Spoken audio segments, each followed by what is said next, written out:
фурсатро аз даст додан дар кор нест. Ту 4 рӯз дар беморхона, ҳама боша пеши янга. вақти ту омадантон дар берун касе набуд? ман бояд ҷарроҳӣ шавам пагоҳ. ту ягон имкон дорӣ имшаб ҳамроҳи ман монӣ? хай тестара кунем биёин охе. ай интизориро чашмом дар кард. фаррухро ягон бор ман ин хел интизор нашида будам. фаррухӣ неъмат. тамошобинони азиз, хоҳиш мекунам дар канал обуна шуданро фаромӯш насозед. зиндагӣ аз кӯзаи андеша обам медиҳад. бо ҳама дарди ҷаҳон печида тобам медиҳад. зиндагӣ бошад фиребу мо шудем банди фиреб. зиндагӣ бошад фиребу мо шудем банди фиреб. бо ҳама ҳушёриям бедор хобам медиҳад. дуруст аст ки мегӯянд ки дӯстон се навъанд, гар ту бидонӣ, забониянду нониянду ҷонӣ. дар урфият низ тамоми бузургони мо такрор месозанд ки аксар нафарҳо дӯст ба хотири пул, ба хотири мол ва ба хотири хоҳар, модар ва ҳамсари ту мегарданд. аз ин ҷост ки барои интихоб намудани дӯст хатое насоз. хатои ту метавонад як умр туро нороҳат созад. тамошои хуб насибатон бошад.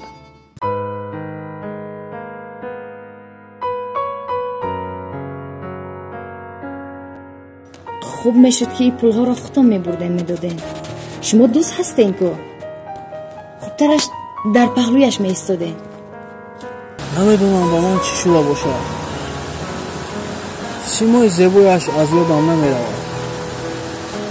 ман як бало карда ин чуҷаро аз худ мекунам. ҳоло исто мебинем.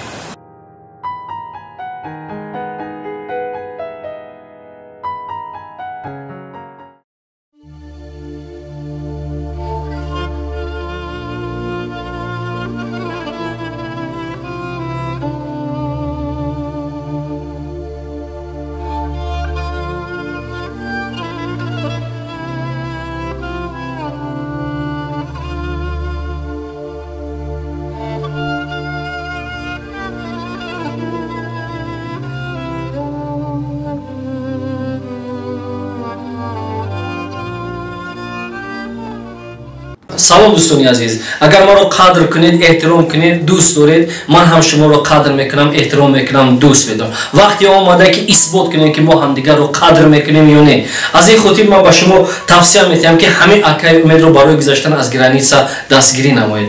зеро ҳамин ака сабабе мешавад ки кори мо низ пеш меравад. аз ин хотир аз шумо хоҳиш мекунам ҳамчун бародарвор ақаллан ҳамин акаба нависед ва масъалаи аз сарҳад гузаштани худро ҳал кунед. ман умедворам ки шумо моро дастгирӣ мекунед, мо имконияте пайдо мекунем ки барои шумо беҳтарин филмҳои кӯтоҳ ва филми деҳотиро зудтар пешниҳодатон кунем.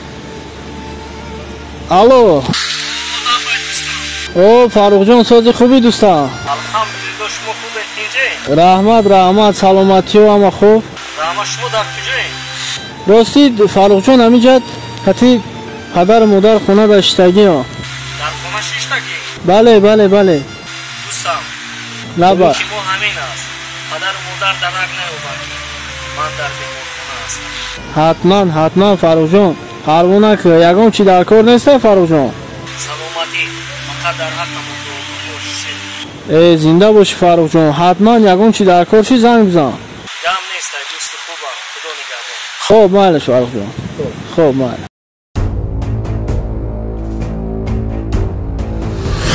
пагоҳ ки омадем якҷоя дилхушӣ мекунем. ана нав ту фикри хуб кардӣ. ана ина кала мегам, беақл. фаҳмидӣ? хуб шуда.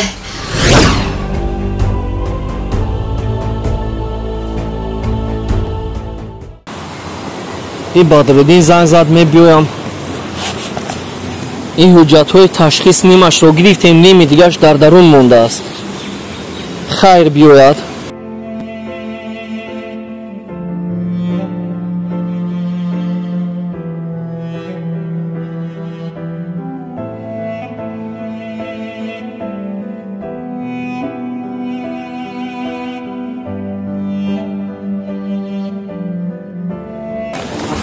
بدرالدین جان السلام علیکم. خوب آقا. الحمدلله سلامتی خوب است. شکر آقا جان. شل داری؟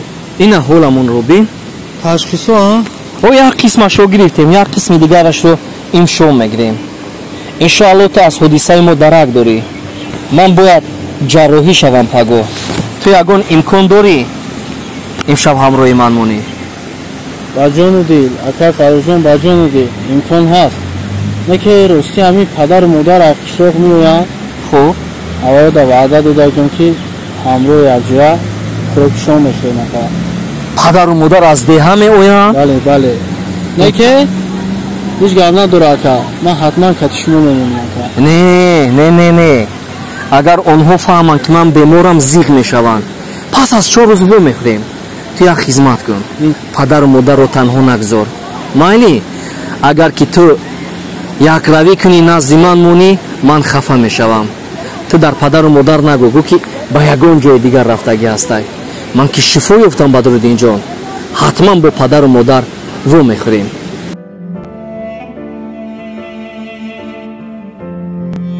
خوب اکا حتما میرسونم اکا. خوبش اگر کتی شما میستادم اکا این نقض میشید اکا. بدرالدین جان پدر و مادر تو پدر و مادر منم. من نمیخواهم که از حادثه من درکدار شده غم خورم. اکا یا فراموش نکنه که پدر و مادر شما پدر و مادر ما، زن و خواهر شما خواهر ما اکا. من این چیز رو میدونم بدرالدین جان، منتظر نشو، 4 روز پس رو میخوریم.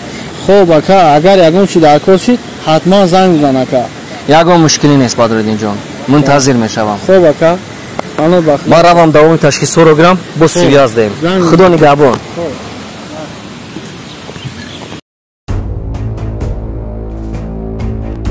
ای فاروق جان ای خیلی کجا میدونی که من چند قدر سخت انتظار بودم این روزا. فرصت رو از دست دادن در کار نیست. تو 4 روز در بیمارخانه اما بوشه پیش ینگه.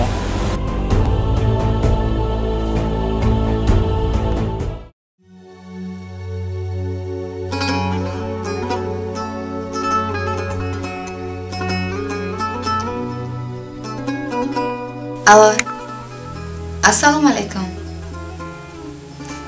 کجا شدین آخر؟ خیلی تسترک کنیم بیاین آخر. ای انتظاری را چشمم در کرد. فروخ رو یک گام بار من این خیلی انتظار نشده بودم. خب بیاین من انتظارم. خب ای خدا جان مرا ببخش. فروخ شما هم نیز مرا ببخشید.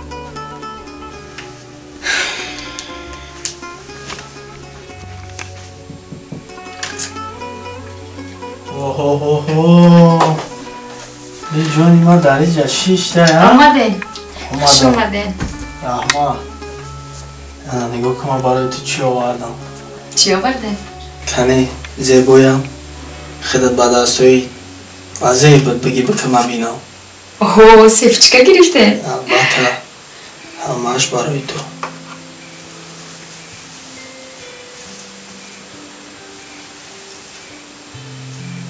با زحمت شدین. این کمای برای تو اولی با 8,000 روش هسته. چخه؟ زفید من؟ ایشم که اولی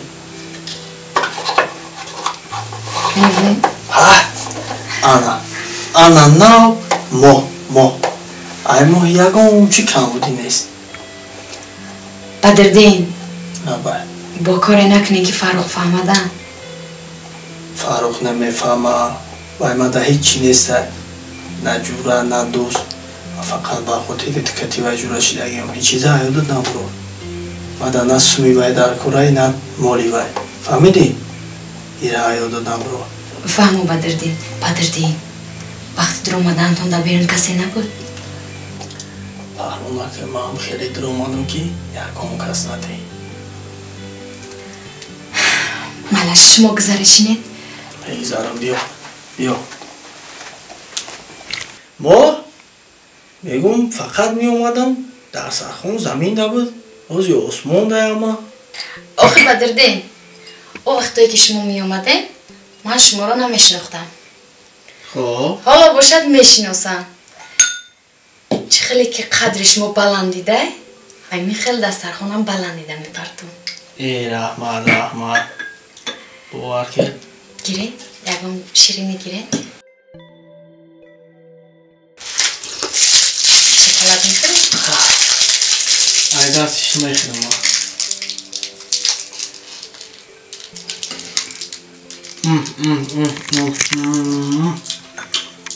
باور کن به حد بامازه.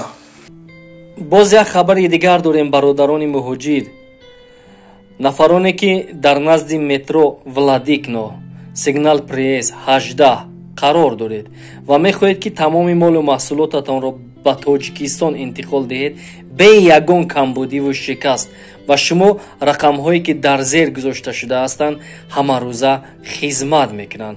اینچنین برادرانی که 400-500 کیلومتر از مسکو و پدمسکو دور هستید، حجم بارتان 1 تن رو تشکیل میده. خودی برادرها رفته دسترس کرده آورده به جای درکاری میرسانند. مال و محصولات شما به هر گوشه کنار تاجیکستان از آن جمله شهر دوشنبه، شهر قرغن، شهر کلاب، وحدت، مومن آباد، ناحیه واسه انتقال داده میشد.